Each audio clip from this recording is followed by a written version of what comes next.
After the end of World War II, the world was split into two, East and West. This marked the beginning of the era called the Cold War.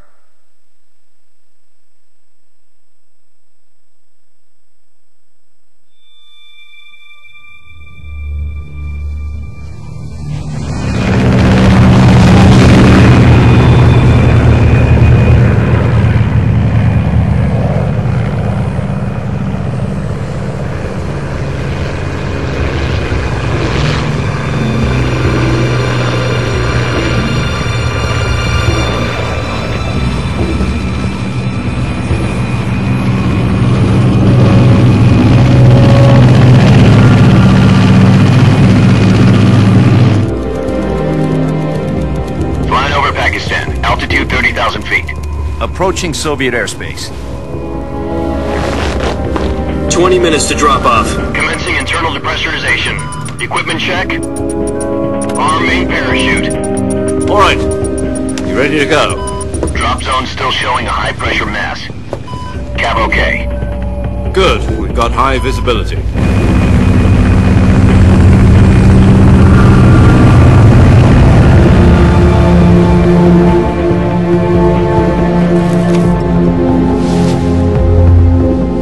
Put out that cigar. Connecting oxygen hose to interior connector. Put on your mask.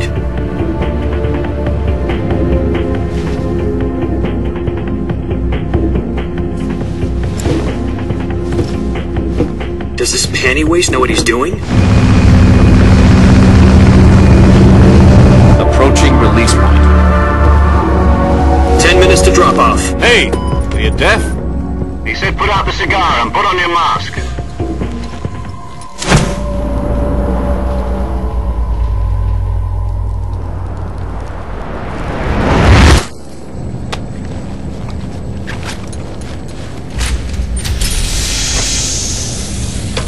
Depressurization complete. Checking oxygen supply. 6 minutes to drop off. Opening rear hatch.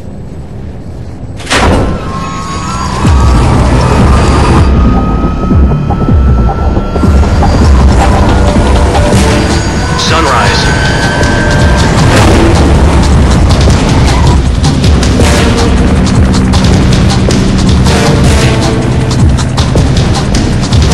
External temperature minus 46 degrees Celsius. 2 minutes to drop off. Stand up. You'll be falling at 130 miles per hour. Try not to get frostbite from the wind chill. 1 minute to drop off. Move to the rear. Activate bailout model. This is one for the history books. The world's first halo jump. 10 seconds to drop off. Stand by. Status okay. All green. Prepare for drop off. Countdown.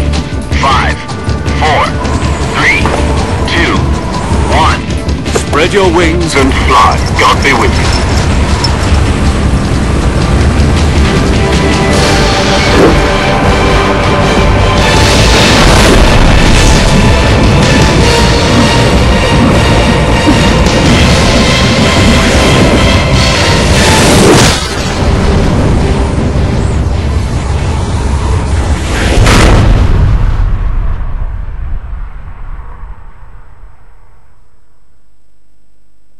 Jack, I've got some important news. The head of the CIA has finally given us the green light for the Virtuous mission. Virtual mission? No, the Virtuous mission. The future of our Fox unit depends on it. If it succeeds, we'll be officially organized into a unit. Virtuous mission? Sounds like some kind of initiation ritual. You know, don't get cocky. This isn't a training op. Right. So what exactly is this wonderful mission? Well, about 2 years ago, a certain Soviet scientist requested asylum in the West through one of our moles. His name is Nikolai Stepanovich Sokolov. He's head of the OKB 754 Design Bureau, one of the Soviets' top-secret weapon research facilities, and the East's foremost expert on weapons development. Sokolov? Isn't he that famous rocket scientist? The very same. On April the 12th, 1961, the Soviets achieved the first manned spaceflight in history. The Earth was blue, but there was no God. Well spoken. The rocket that carried Yuri Gagarin into orbit was the A-1, known as the Vostok rocket.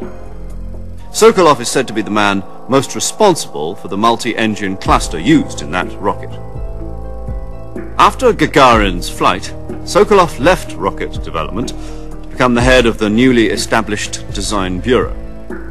From a lowly technician to head of a design bureau, that's quite a success story, so why do you want to defect? It seems he'd become afraid of his own creations. Afraid? Call it a crisis of conscience. And for that, he left his country and his family behind and went over the fence? Not exactly. One of his conditions was that his family was also to be taken safely to the west. We used a mole to get the family out first and succeeded in sneaking Sokolov over the Berlin Wall shortly afterwards. I was the one who conducted the operation. The security on the eastern side was still full of holes back then. Then what? We got Sokolov over in one piece, but the whole ordeal had left him exhausted, and we checked him into a hospital in West Berlin. It took him 2 weeks and more than 600 miles to get from the research facility in the Soviet Union to Berlin. He was in no condition to say anything coherent. And it was only a week later that we had something much bigger on our hands. The Cuban Missile Crisis. October the 16th, 1962, President Kennedy received word that the Soviets were in the process of deploying intermediate-range ballistic missiles in Cuba. The President demanded that the Soviets dismantle and remove the missiles. At the same time, he announced a naval blockade to prevent further missile shipments from reaching Cuba. But the Soviets didn't back down, instead placing their armed forces on secondary alert. Soviet transport ships carrying missiles continued on course towards Cuba. US and Soviet forces went on alert for an all-out nuclear war. Frantic negotiations were conducted through the UN's Emergency Security Council and unofficial channels to end the hair-trigger standoff. Finally, on October the 28th, the Soviet Union agreed to remove its missiles from Cuba, and so the world avoided a nuclear holocaust. But in order to get the Soviets to pull their missiles out, we had to make a deal. You mean the one where the US agreed to remove its IRBMs from Turkey? No. The Jupiter IRBMs deployed in Turkey were obsolete, and we were going to get rid of them anyway. They had no strategic value whatsoever to either the US or the Russians. The Turkey deal was a ruse, a cover story that was fed to the other intelligence agencies around the world. So what did the Russians really want? Sokolov. They wanted us to return Sokolov. You mean the Soviets pulled out of Cuba just to get their hands on Sokolov? That's right. What the hell was he working on? At the time, we had no idea. We were running out of time. It was either give up Sokolov or risk full-scale nuclear war. In the end, we had no choice. President Kennedy gave in to Khrushchev's demand. The next day, I got Sokolov out of the hospital, handing him over to agents on the eastern side. Sokolov kept on screaming, "Save me," until he disappeared from my sight. Then a month ago, we received some new information from one of our moles. About Sokolov? Yes. He was taken back to the research facility and forced to continue working on the weapon in question under KGB supervision. What's more, it's on the verge of completion. So what kind of weapon is it? Something to do with space rockets? No, missiles. Same technology. I guess you're right. We don't know the details, but it appears to be a new kind of nuclear device. For half a year now, the Soviets have been conducting frequent nuclear tests at Semipalatinsk. Something to do with the weapon, I assume. We're talking about a secret weapon so big that Khrushchev was ready to pull out of Cuba to get it back. Is Sokolov still in the facility? No. According to our intelligence, he's in Selinoyarsk, a place in the mountains about 3 miles to the west that's known as the Virgin Cliffs. The Virgin Cliffs.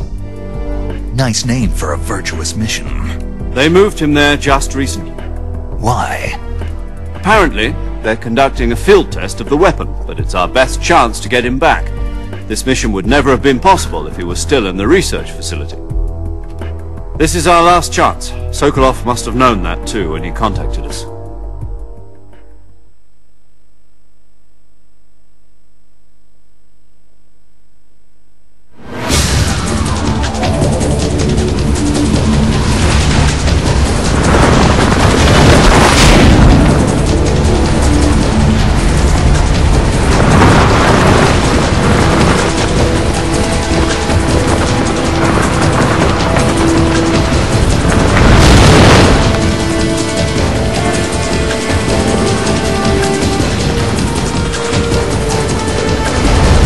Listen up, Jack. Your mission is to infiltrate Selino Yask in the Soviet mountains, ensure the safety of Sokolov, and bring him back to the West.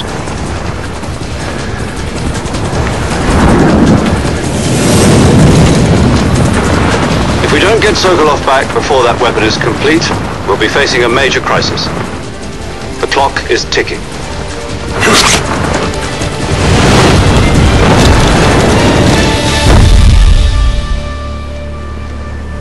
Once we've confirmed the rescue of Sokolov, stand by at the recovery point.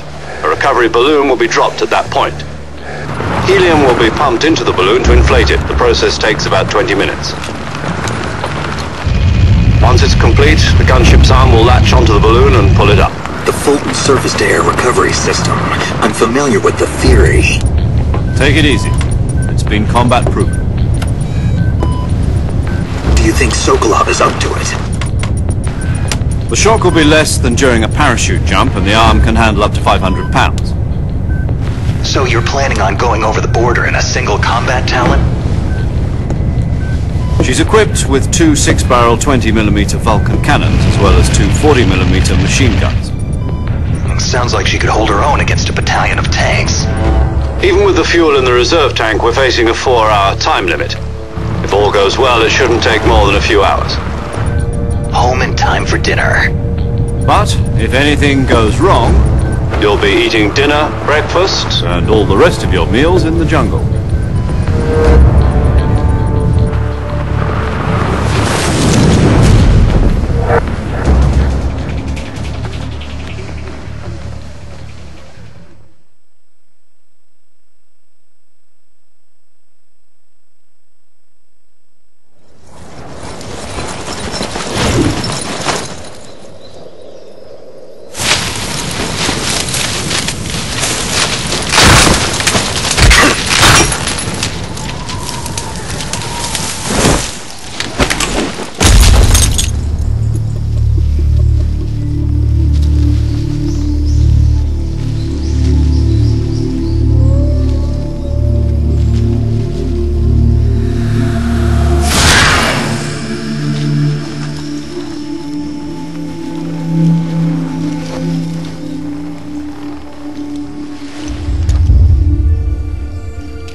Do you copy?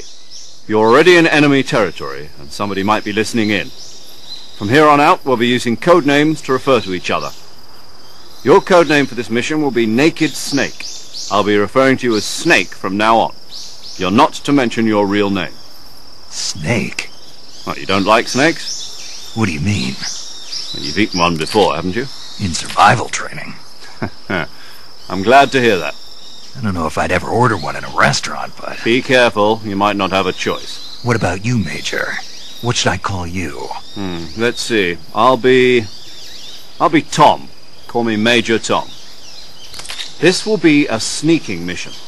You must not be seen by the enemy. You must leave no trace of your presence. Is that clear? This kind of infiltration is the Fox unit's speciality. In other words, weapons and equipment are procured on site. That goes for food as well. You're completely naked, just as your name implies. Great. Now I see why you asked me if I like snakes. I suppose calling me Snake was your idea of a joke, too. No. There's a good reason for that. I'll tell you later when the time is right. Gotcha. Getting back to the subject, how exactly am I supposed to feed myself? You've been issued a knife and a tranquilizer gun. Use them to hunt for food. You'll also find some medical supplies in your backpack. Yeah, about the backpack. I lost it in a tree on the way down. I see. Well, you'd better go back and get it then. You know where it is? No problem. I can see it from here. It's stuck on a branch. To climb a tree, stand in front of a tree that's covered in ivy and press the action button. I'll be monitoring your progress over the radio. We can't risk violating Soviet airspace, but I'll be in the gunship. My frequency is 140.85. I'll give you a call if I need to talk to you. If you need to talk to me, use the send function. Okay, Snake, go get your backpack.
I see you've retrieved your backpack, Snake.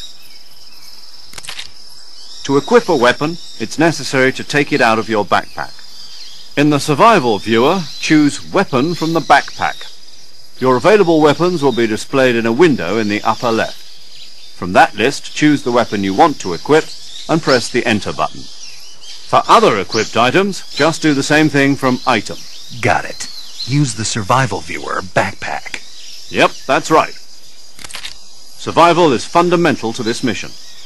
After you've been out in the field for a while, your stamina will start to drop. If your stamina gets too low, it'll affect your performance. You won't be able to shoot accurately, for example, and your wounds won't heal as smoothly. Keep an eye on your stamina so you don't run out. To recover lost stamina, you can hunt for local flora and fauna. You can use either your tranquilizer gun or your knife to hunt. My only weapon is a Mark 22 Hush Puppy tranquilizer gun? That's right. It's been fitted with its own suppressor. However, the suppressor will deteriorate every time you fire. Once its durability reaches 0, the noise suppression effect will be gone. So don't get too trigger happy with it. The suppressor's durability is shown in the icon. Any weapons and equipment beyond what you're carrying now, you'll have to find as you go. I have to find my own weapons and equipment? Whose crazy idea was this anyway? Solo covert actions are standard Fox operating procedure. You can't leave any traces of your presence. No weapons, equipment, footprints, sweat, or bodily waste. The same goes for bullets and cartridges, too. Your presence in enemy territory is already a violation of international conventions of warfare. There aren't supposed to be any American soldiers in Russia. It could spark an international incident. You can't let anyone see you. You can't let the enemy know you're there. This is a stealth mission. You're a ghost, Snake, in every sense of the word. And there'll be no rescue if you're captured. The military and US government will deny any involvement in the affair. Then I'll just have to take care of myself, huh? I'm afraid so. You've been given a fake death pill for that purpose. SIS guidelines stipulate that soldiers on covert ops like this one be issued a potassium cyanide capsule. Tape it to your body so you can take it when you need to. How generous of you. Use it if you're taken prisoner by the enemy. It'll send you into a state of false death for a short time. Fooling them into thinking that I'm really dead. So, how do I come back to life? Just take the revival pill. You mean that thing they put in my tooth before the mission? That's the one. But be careful. If you remain in a state of false death for too long, nothing will be able to bring you back. Remember that. I'll keep it in mind. You said this was a solo mission, right? Right. I guess that means I can't count on any reinforcements. Correct. The mission rests entirely in your hands. A real one-man army. Relax. There's a support team ready to back you up over the radio. Who? I'll introduce them to you. This time, survival is of utmost importance. The first member of the support team will be in charge of monitoring your physical condition, acting as a medic, so to speak, as well as recording your mission data. She's a member of Fox as well, and she's here on the gunship with me. She? Hello, Snake. I'm paramedic. Nice to meet you. Paramedic. As in a medic who comes in by parachute. Aren't you going to tell me your real name? Are you going to tell me yours, Mr. Snake? My name, huh? It's John Doe. And they call you Jack for short. You're a regular Captain Nemo. A name means nothing on the battlefield. After a week, no one has a name. What's your name? Jane Doe. Very funny. I wasn't joking, but I'll tell you my name only if you manage to make it back alive. My frequency is 145.73. She's also in charge of recording your mission data. Whenever you want to save, send a message over the reserved save frequency, 140.96. So saving lets me record my mission data. That's right. It also records the state of your health. Good to know. There's one more person I want to introduce you to, Snake. Huh? Speaking of snakes, you remember the boss, don't you? A legendary soldier and your mentor. Actually, it was the boss that got the DCI's authorization in the first place. She's going to be serving as Fox's mission advisor. The boss is? She also helped me plan this mission. She and I were at SAS together. Jack, is that you? How many years has it been? Boss? That's right. It's me. Oh. Talk to me. Let me hear your voice. It's been 5 years, 72 days, and 18 hours. You've lost weight. You can tell just by the sound of my voice. Of course I can. I know all about you. Really? Well, I don't know anything about you. What's that supposed to mean? Why'd you disappear on me all of a sudden? I was on a top-secret mission. You didn't need me anymore. But there were still so many things I wanted you to teach me. No, I taught you everything you needed to know about fighting techniques. I taught you all I could. The rest you needed to learn on your own. Techniques, sure. But what about how to think like a soldier? How to think like a soldier? I can't teach you that. A soldier needs to be strong in spirit, body, and technique. And the only thing you can learn from someone else is technique. In fact, technique doesn't even matter. What's most important is spirit. Spirit and body are like two sides of a single coin. They're the same thing. I can't teach you how to think. You'll just have to figure it out for yourself. Listen to me, Jack. Just because soldiers are on the same side right now doesn't mean they always will be. Having personal feelings about your comrades is one of the worst sins you can commit. Politics determine who you face on the battlefield. And politics are a living thing. They change along with the times. Yesterday's good might be tomorrow's evil. Is that why you abandoned me? No, it had nothing to do with you. I already told you, Jack. I was on a top-secret mission. A soldier has to follow whatever orders he's given. It's not his place to question why. But you're looking for a reason to fight. You're a natural-born fighter, but you're not quite a soldier. A soldier is a political tool, nothing more. That's doubly true if he's a career soldier. Right and wrong have no place in his mission. He has no enemies and no friends. Only the mission. You follow the orders you're given.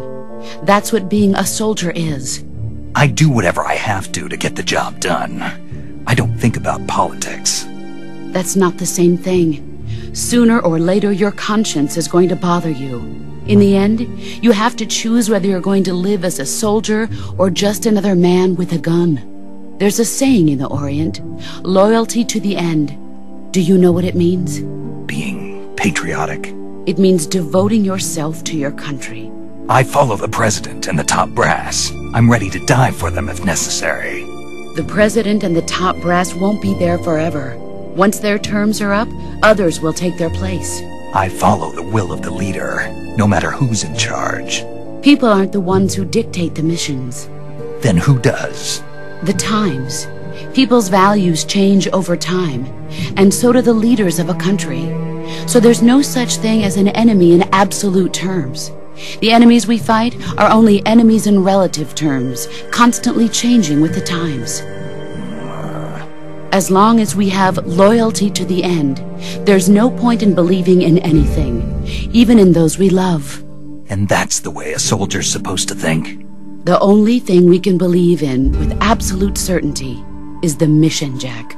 All right, but do me a favor. What is it? Call me Snake. Snake. Oh, right. Your codename is Snake. It suits you well. That's right. The legendary unit that the boss put together during World War II was a snake.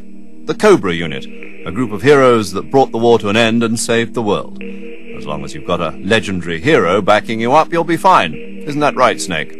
Yeah, I can't think of anyone else I'd rather have with me. Oh, and one more thing, boss. Yes? It's good to hear your voice again. Same here. After all, who knows if either of us will make it out alive? Snake, you are always best at urban warfare and infiltrating buildings. But this is the jungle. Survival is going to be key. Those CQC techniques I taught you are sure to come in handy. CQC? Close quarters combat, huh? I've been in the Green Berets for the past few years. I'm probably pretty rusty. Not to worry. I'll be here to help you remember. After all, this is your first actual survival mission. I'll be supporting you over the radio. Where are you, boss? Next to the Major? The boss is communicating with us by radio from aboard a Permit-class submarine in the Arctic Ocean. My frequency is 141.80. Call me if you need my advice on battle techniques. Gotcha. Your mission is to retrieve Dr. Sokolov. Dr. Sokolov is being held in an abandoned factory located to the north of your current position. Avoid heavy combat and don't let anyone see you. Don't forget that this is a stealth mission.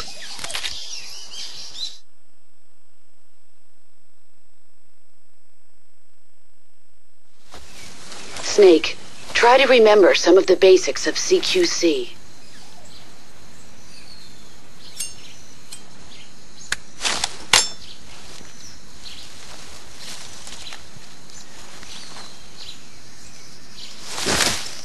Commencing virtuous mission now.